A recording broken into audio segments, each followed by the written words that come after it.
the Columbia Network takes pleasure in bringing you Suspense.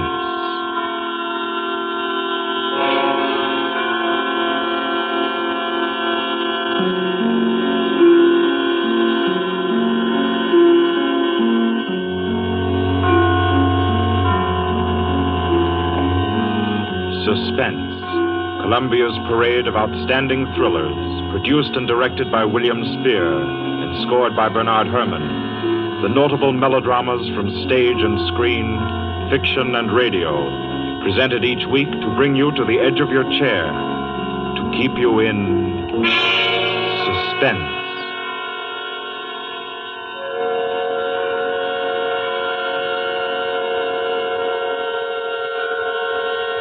Good evening. This is Orson Welles. I'm very happy I am to be back in the United States and back on the Columbia Network, even for so short a visit as this one. Back with old friends like Johnny Dietz, who is tonight's director, and Bernard Herrmann. The Mercury Theater presented tonight's radio play for the first time last year.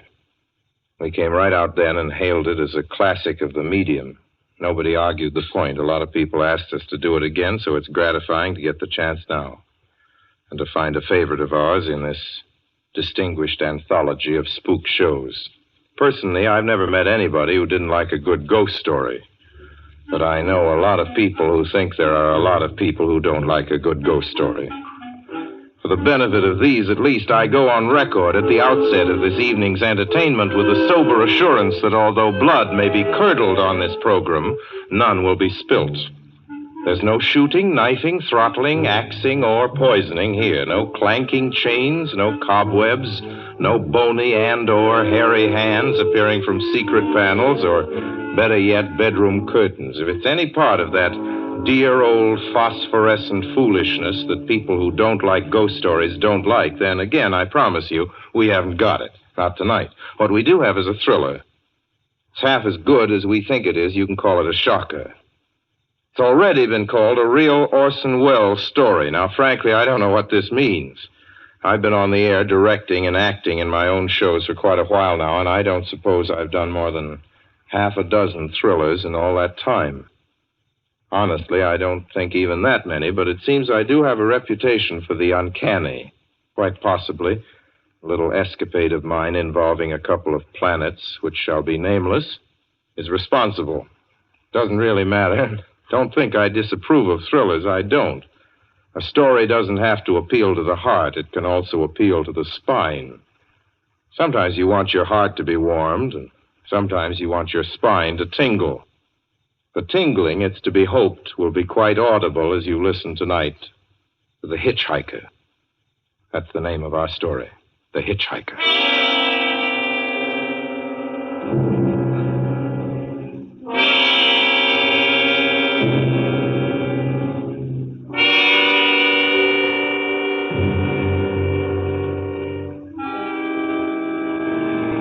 I'm in an auto camp on Route 66, just west of Gallup, New Mexico. If I tell it, perhaps it'll help me. Keep me from going crazy. I gotta tell this quickly. I'm not crazy now. I feel perfectly well, except that I'm running a slight temperature. My name is Ronald Adams. I'm 36 years of age, unmarried, tall, dark, with a black mustache. I drive a 1940 Buick, license number 6Y175189. I was born in Brooklyn. All this I know. I know that I'm at this moment perfectly sane. That it's not me who's gone mad. It's something else. Something utterly beyond my control. I've got to speak quickly. At any minute, the link may break. This may be the last thing I ever tell on Earth. The last night I ever see the stars. 6 days ago, I left Brooklyn to drive to California. Goodbye, son. Good luck to you, my boy. Goodbye, Mother. Here, give me a kiss, and I'll go. I'll come out with you to the car. Oh, no, it's raining. Stay here at the door. Hey, what's this? Tears? I thought you'd promised me you wouldn't cry. Oh, I know, dear. I'm sorry. But I do hate to see you go. I'll be back. It'll only be On the coast 3 months? Oh, it isn't that. It's just the trip. Ronald, I wish you weren't driving. Oh, Mother, there you go again. People do it every day. I know, but you'll be careful, won't you? Promise me you'll be extra careful. Don't fall asleep or drive fast or pick up any strangers on the road. Oh, gosh. I think I was still 17 here, you told me. Oh, and why? I mean, as soon as you get to Hollywood, won't you, son? Of course I will. Don't you worry. There's nothing going to happen. It's just 8 days of perfectly simple driving on smooth, decent, civilized roads with a hot dog or a hamburger stand every 10 miles.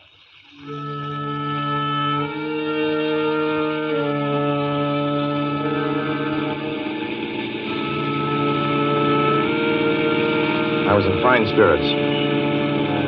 The drive ahead of me, even the loneliness, seemed like a lark.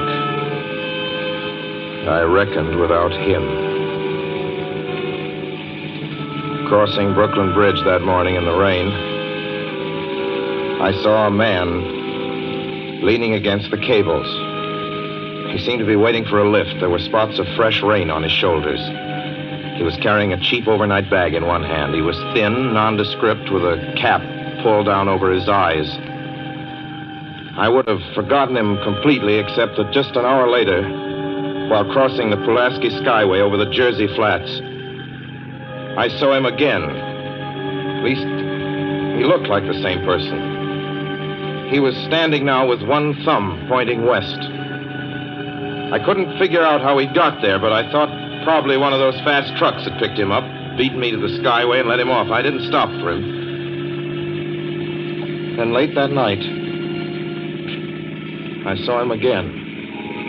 It's on the new Pennsylvania Turnpike between Harrisburg and Pittsburgh. It's 265 miles long with a very high speed limit. I was just slowing down for one of the tunnels when I saw him, standing under an arc light by the side of the road. I'd seen quite distinctly the bag, the cap, even the spots of fresh rain spattered over his shoulders. He hallooed at me this time. Hello! Hello! I stepped on the gas like a shot. It's lonely country through the Alleghenies, and I had no intention of stopping. Besides, the coincidences, or whatever it was, gave me the willies. Stopped at the next gas station.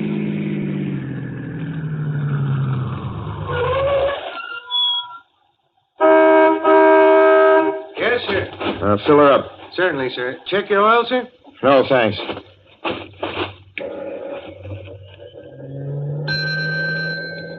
Nice night, isn't it? Yes. It hasn't been raining here recently, has it? Not a drop of rain all week. Oh? Oh, I suppose that doesn't done your business any harm. Oh, people drive through here all kinds of weather. Mostly business, you know. There aren't many pleasure cars out on the turnpike this season of the year. I suppose not. What about hitchhikers? Hitchhikers here? What's the matter? Don't you ever see any? Not much. If we did, it'd be a sight for sore eyes. Why?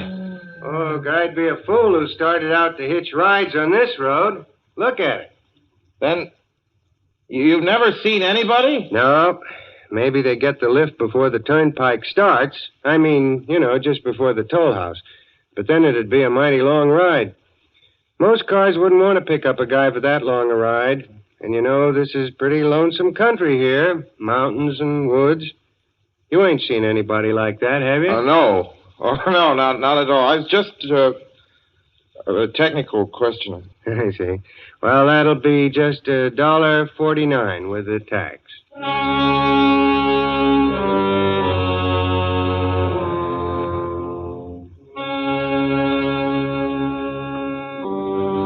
Gradually passed through my mind a sheer coincidence. I had a good night's sleep in Pittsburgh. I didn't think about the man all next day until just outside of Zanesville, Ohio, I saw him again. It was a bright, sunshiny afternoon. The peaceful Ohio fields, brown with the autumn stubble, lay dreaming in the golden light. I was driving slowly, drinking it in, when the road suddenly ended in a detour. In front of the barrier, he was standing. Now, let me explain about his appearance before I go on. I repeat, there was nothing sinister about him. He was as drab as a mud fence, nor was his attitude menacing. He merely stood there, waiting, almost drooping a little, the cheap overnight bag in his hand. He looked as though he'd been waiting there for hours. And he looked up. He hailed me. He started to walk forward. Hello? Hello? Hello? No, not just now. Sorry. Going to California? No, not today. The other way, going to New York. Sorry.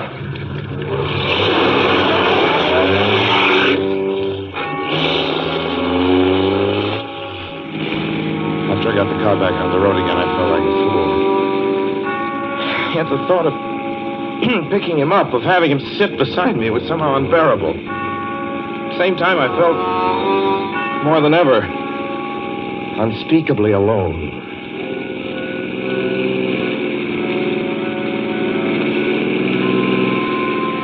Hour after hour went by.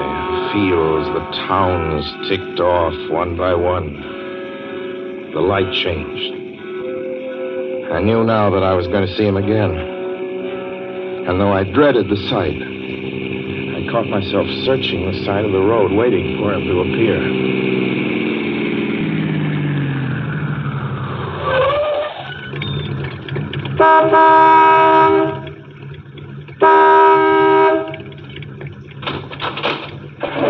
Yeah, what is it? What do you want? Sell sandwiches and pop here, don't you? Yeah, we do in the daytime. But we're closed up now for the I night. know, but I was wondering if you could possibly have a cup of coffee, black coffee, just... No, not this time of night, mister. My wife's the cook. She's in bed. No, don't shut the door, please. Listen, just a minute ago... just a minute ago, there was a man standing here right beside the stand, a suspicious-looking man. I don't mean to disturb it. You see, I was driving along when I just happened to look, and there he was. How's he doing? Well, nothing. You've been taking a nip. That's what you've been doing. Now, on your way before I call out Sheriff Oates.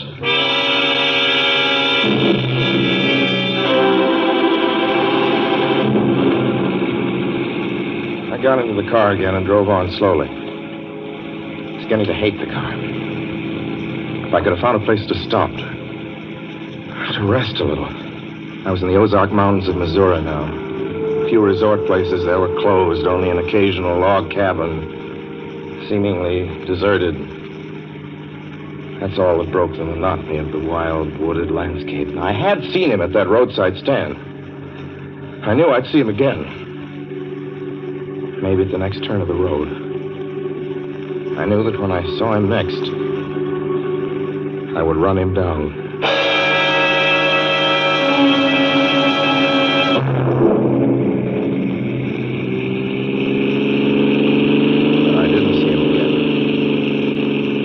See him until late next afternoon. I stopped a car at a sleepy little junction just across the border into Oklahoma to let a train pass by. When he appeared across the tracks, leaning against a telephone pole. Perfectly airless, dry day. The red clay of Oklahoma was baking under the southwestern sun. Yet there were spots of fresh rain on his shoulders. I couldn't stand that. Without thinking, blindly, I started the car across the tracks. He didn't even look up at me. He was staring at the ground. I stepped on the gas hard, veering the wheel sharply toward him. I could hear the train in the distance now, but I didn't care. And something went wrong with the car. The train was coming closer. I could hear its bell ringing and the cry of its whistle. Still, he stood there. And now I knew that he was beckoning me to my death.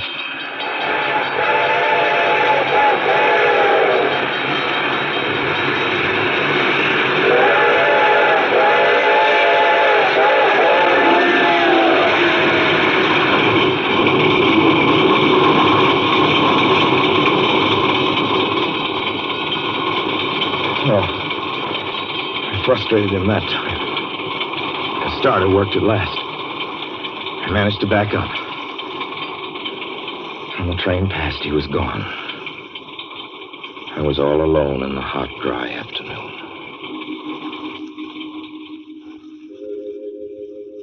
After that, I knew I had to do something. I didn't know who this man was or what he wanted of me. I only knew that from now on, I mustn't let myself alone on the road for 1 minute. Hello there. Like a ride? Well, what do you think? How far are you going? Where do you want to go? Amarillo, Texas. I'll drive you there. Gee.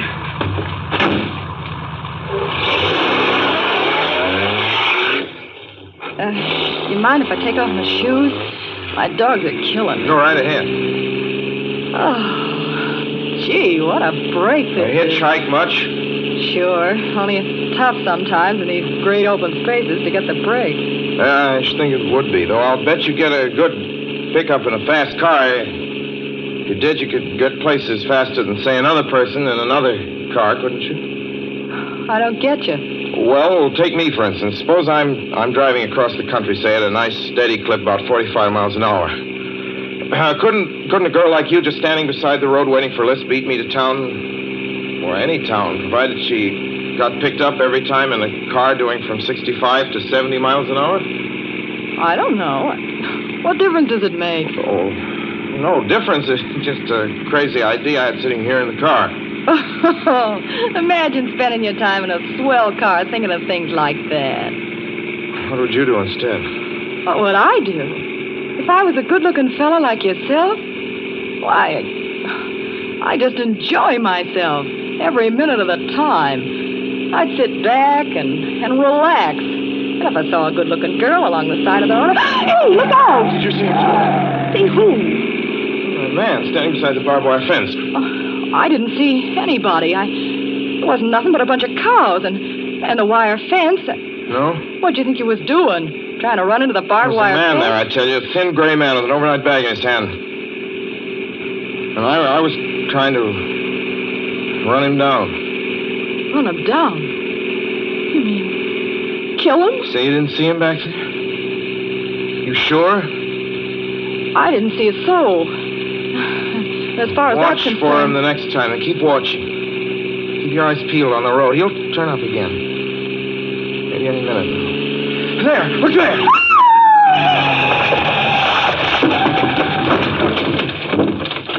How does this door work? I'm getting out of here. See him that time? No, I didn't see him that time. And personally, mister, I don't expect never to see him. All I want to do is go on living.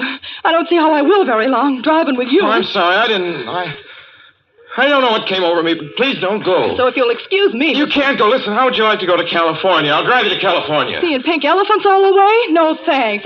Thanks just the same. Listen, please, just 1 minute, please. You know what I think you need, big boy? Not a girlfriend. Just a good dose of sleep. Please.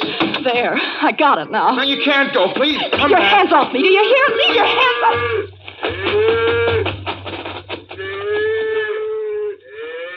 She ran from me. As though I were a monster. A few minutes later, I saw a passing truck pick her up.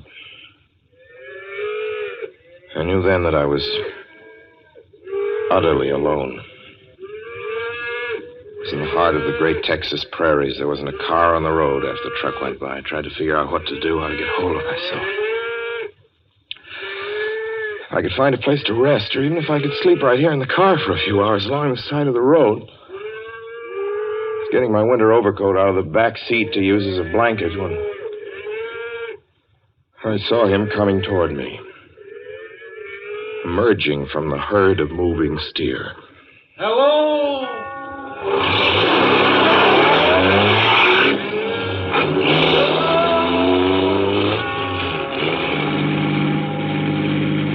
Maybe I should have spoken to him then. Fought it out then and there. For now, he began to be everywhere. Wherever I stopped, even for a moment, for gas, for oil, for a drink of pop, a cup of coffee, sandwich, he was there. I saw him standing outside the auto camp in Amarillo that night when I dared to slow down. I was sitting near the drinking fountain of a little camping spot just inside the border of New Mexico. He was waiting for me outside the Navajo reservation where I stopped to check my tires. I saw him in Albuquerque when I bought 20 gallons of gas. I was I was afraid to stop now. I began to drive faster and faster. I was in lunar landscape now. The great arid mesa country of New Mexico.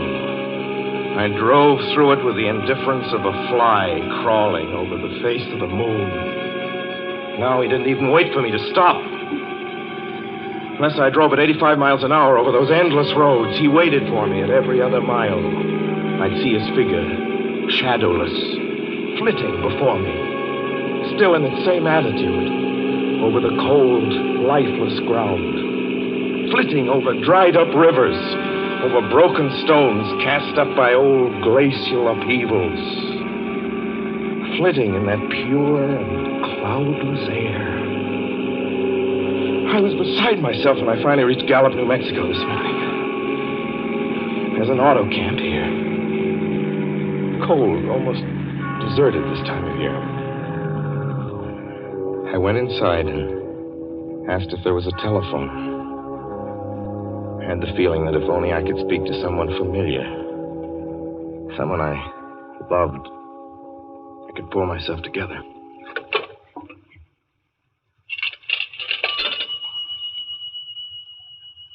Your call, please. Long distance. Long distance, certainly. This is long distance. I'd like to put in a call to my home in Brooklyn, New York. I'm Ronald Adams. The number is Beechwood 200828. Certainly, I will try to get it for you. Albuquerque, New York for Gallup. New York. Gallup, New Mexico, calling Beechwood 20828. I'd read somewhere that love could banish demons. It's the middle of the morning. I knew Mother'd be home. I pictured her tall and white-haired in her crisp house dress, going about her tasks. Be enough, I thought, just to hear the even calmness of her voice. Will you please deposit $3.85 for the first 3 minutes? When you have deposited $1.50, will you wait until I have collected the money?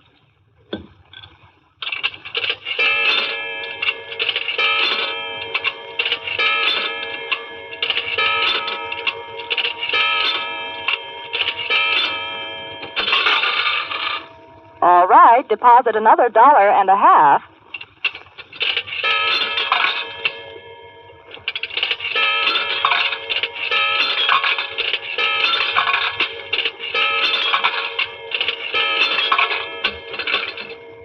Will you please deposit the remaining 85 cents?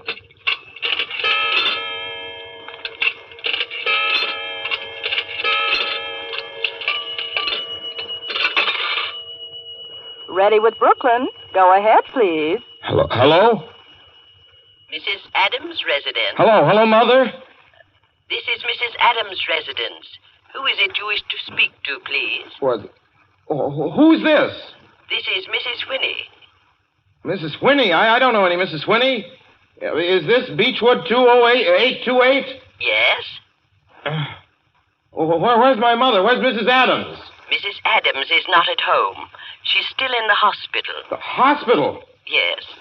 Who is this calling, please? Is it a member of the family? Well, what's she in the hospital for? She's been prostrated for 5 days. Nervous breakdown. But who is this Nervous calling? breakdown? Well, my mother never was nervous. It's all taken place since the death of her oldest son, Ronald. Death of her oldest son, Ronald?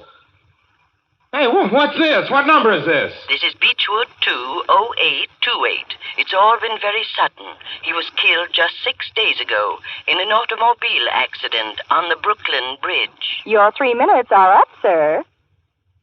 Your 3 minutes are up, sir.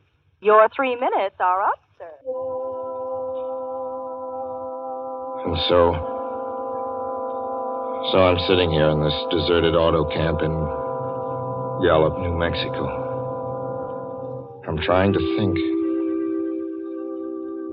Trying to get hold of myself. Otherwise, I'm going to go crazy. Outside, it's night. The vast, soulless night of New Mexico. 1,000,000 stars are in the sky. Ahead of me stretch 1,000 miles of empty mesa. Mountains, prairies, desert. Somewhere among them, he's waiting for me. Somewhere I shall know who he is and who I am.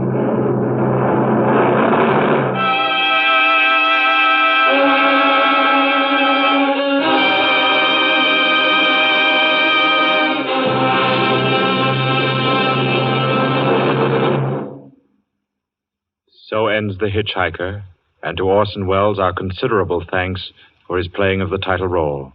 Mr. Welles? Help wanted. Men, women, and children. Nature of work, hard, monotonous, back-breaking labor. Hours, 75 a week minimum.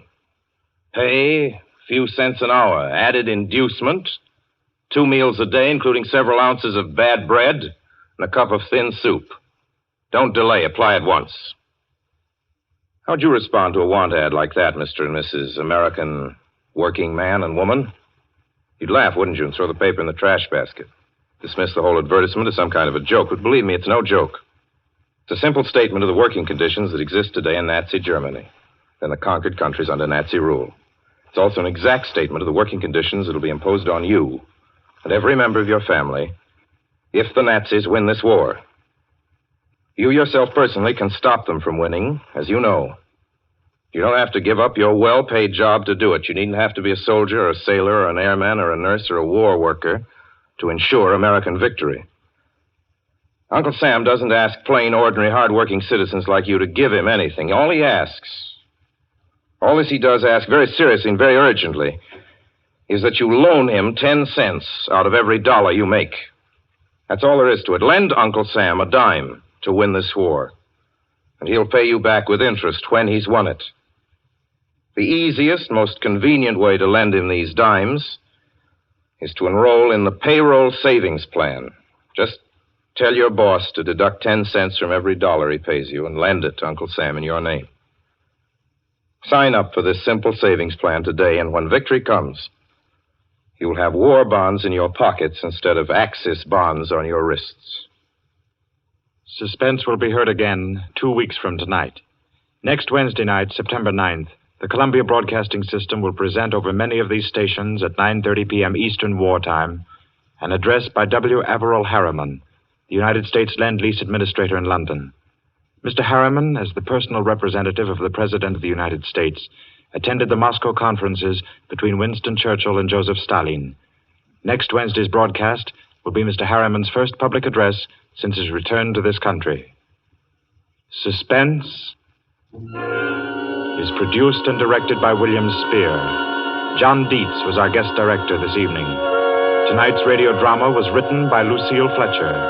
The original score was by Bernard Herrmann.